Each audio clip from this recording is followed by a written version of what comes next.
Women is equal to expectations ಅಂತ. ಹೆಣ್ಮಗಳು ಅಂತ ಅಂದ್ರೇ ನಿರೀಕ್ಷೆ ಮಾಡೋಳು ಅಂತ ಅಂದ್ಬಿಟ್ಟು. ಯಾಕೆ ಎಕ್ಸ್ಪೆಕ್ಟ್ ಮಾಡಬಾರ್ದು? ಎಕ್ಸ್ಪೆಕ್ಟ್ ಮಾಡೋದ್ರಲ್ಲಿ ತಪ್ಪೇನಿದೆ ಅಲ್ವಾ? Welcome back to my YouTube channel. ನಾನು ಅಶ್ವಿತಾ. ಇವತ್ತು ಸುಮಾರು ಜನ ಹೆಣ್ಮಕ್ಳ ಧ್ವನಿ ಆಗಿಬಿಟ್ಟು ನಾನು ಈ ವಿಡಿಯೋ ಮಾಡ್ತಾಯಿದ್ದೀನಿ. ಗಾರ್ಡನ್ ಕೆಲಸ ಮಾಡ್ತಾ ಮಾತಾಡೋಣ ಅಂತ ಅಂದ್ಕೊಂಡೆ. So let me clarify.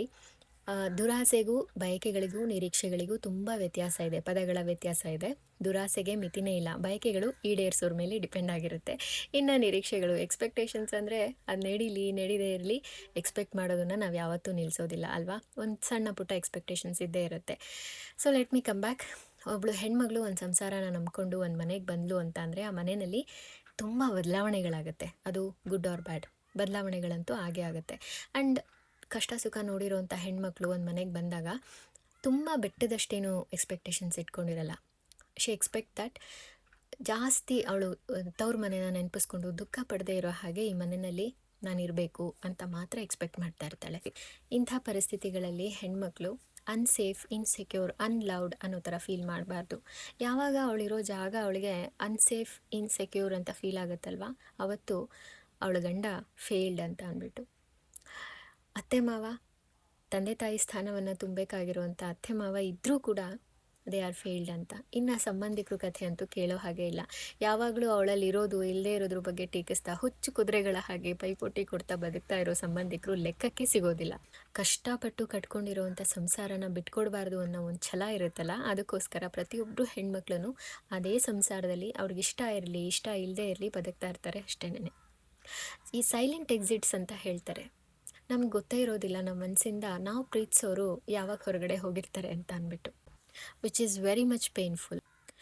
ಕಷ್ಟಪಡ್ತಾ ಇರೋ ತಮ್ಮ ಮಗಳನ್ನ ನೆನಪಿಸ್ಕೊಂಡು ಸದಾ ದುಃಖಿಸ್ತಾ ಇರೋವಂಥ ಅತ್ತೆ ಮಾವಂದಿರಿಗೆ ತನ್ನದೇ ಮನೆಯಲ್ಲಿ ಮತ್ತೊಬ್ಬರ ಹೆಣ್ಮಗಳು ಕಷ್ಟಪಡ್ತಾ ಇರೋದು ಅವ್ರ ಅರಿವಿಗೆ ಬರೋದಿಲ್ವಾ ಅನ್ನೋದು ನನ್ನ ಪ್ರಶ್ನೆಯಲ್ಲಿ. ತನ್ನ ಮಗಳು ಏನೇ ತಪ್ಪು ಮಾಡಿದ್ರು ಅದನ್ನು ಅನುಸರಿಸ್ಕೊಂಡು ಹೋಗುವಂಥ ಅತ್ತೆ ಮಾವಂದಿರಿಗೆ ಒಂದು ದಿನ ತನ್ನ ಸೊಸೆ ತನ್ನ ಇಷ್ಟಪಟ್ಟ ಹಾಗೆ ಬದುಕಬೇಕು ಅಂತ ಯೋಚನೆ ಮಾಡೋದ್ರಲ್ಲಿ ತಪ್ಪೇನಿದೆ ಅಂತ ಯಾಕೆ ಯೋಚನೆ ಮಾಡಲ್ಲ ಅಂತಲೂ ಅನಿಸುತ್ತೆ ನನಗೆ. ಮದುವೆ ಆಗಿದೆ, ಏನು ಮಾಡಿದ್ರು ನಡೆಯುತ್ತೆ ಅನ್ನೋ ಒಂದು ನೆಗ್ಲಿಜೆನ್ಸಿ ಇದೆಯಲ್ಲ, ಅದು ತುಂಬಾ ಕೆಟ್ಟದ್ದು. ಆ್ಯಂಡ್ ಯಾವುದೇ ಒಂದು ರಿಲೇಷನ್ಶಿಪ್ ಆಗಲಿ ಅದು ಒಂದು ಪ್ರಾಮಿಸಸ್ ಮೇಲೆ ಆಗಿರುತ್ತೆ. ಆ ರಿಲೇಷನ್ಶಿಪ್ನ ಅಷ್ಟೇ ಕೇರ್ಫುಲ್ಲಾಗಿ ನಿಭಾಯಿಸೋದು ತುಂಬಾ ಮುಖ್ಯ. ಸೊ ಒಂದು ಹೆಣ್ಮಗಳು ಬೆಳಗ್ಗೆಯಿಂದ ಸಂಜೆವರೆಗೂ ಯಾಕೆ ಮಾಡ್ತಾ ಇರಬೇಕು ಕೆಲಸನ? ಅವಳು ಯಾಕೆ ಒಂಥರ ಸೆಲ್ಫ್ಲೆಸ್ ಆಗಿ ಕೆಲಸ ಮಾಡ್ತಾ ಇರ್ತಾಳೆ? ಯಾಕಂದರೆ ಅವಳು ಮನೆಗೋಸ್ಕರ ಮಾಡ್ತಾ ಇದ್ದೀನಿ, ಅವಳು ಜನಕ್ಕೋಸ್ಕರ ಮಾಡ್ತಾ ಇದ್ದೀನಿ ಅಂತ ಮಾಡ್ತಾ ಇರ್ತಾಳೆ ಅಲ್ವಾ?